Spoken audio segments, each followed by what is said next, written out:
Hey guys, this is Brandon. I normally teach the 2nd through 4th grade class, and I'll be reading you a story from Genesis 22 called The Present. God knew that his secret rescue plan could only work if Abraham trusted him completely. God had to make sure Abraham would do whatever he asked. So, a few years later, God asked Abraham to give him a present. Abraham liked giving presents to God. He gave God his animals. They were called sacrifices, and they were a way to say, "I love you," to God. But this time, God didn't want a lamb or a goat.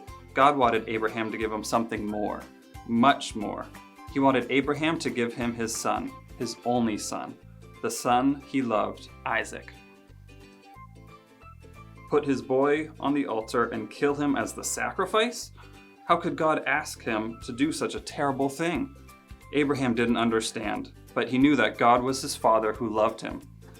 And so Abraham trusted him. Early the next morning, Abraham and Isaac set off. They climbed the steep, stony trail up the mountain. Isaac carried the wood on his back. His father carried the knife and the coals. "Papa," Isaac asked, "we have everything except we forgot the lamb for the sacrifice." "God will give us the lamb, son," Abraham said. They built an altar and laid the wood on top. Abraham asked his son to climb on top of the wood. Isaac didn't understand, but he knew his father loved him. And so he trusted him. He climbed up onto the altar, and Abraham tied his boy to the wood. Isaac didn't struggle or try to run away. He just laid there quietly and didn't make a sound. Everything was ready. Abraham took the knife. Tears were filling up in his eyes. Pain was filling up his heart. His hand was shaking. He lifted the knife high into the air. "Stop," God said. "Don't hurt the boy. I want him to live and not die. I now know that you love me because you would have given me your only son." Abraham felt his heart leap with joy. He unbound Isaac and folded him in his arms. Great sobs shook the old man's whole body. Scalding tears filled his eyes, and for a long time, he stayed there like that. They stayed in each other's arms, the boy and his dad. Suddenly, Abraham saw a ram caught in some brambles, the sacrifice. God had given them what they needed just in time.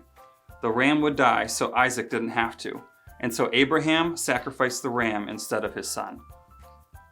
And as they sat there on the mountaintop, watching the embers of the fire die in the cool night air, the stars above them sparkled in the velvet sky. God helped Abraham and Isaac understand something. God wanted his people to live and not die. God wanted to rescue his people, not punish them. But they must trust him.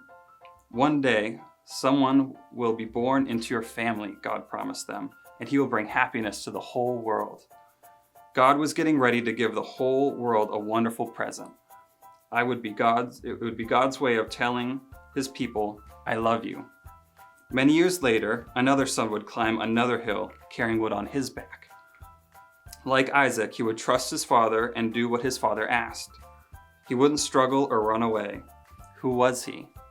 God's son, his only son, the son he loved. It was the Lamb of God.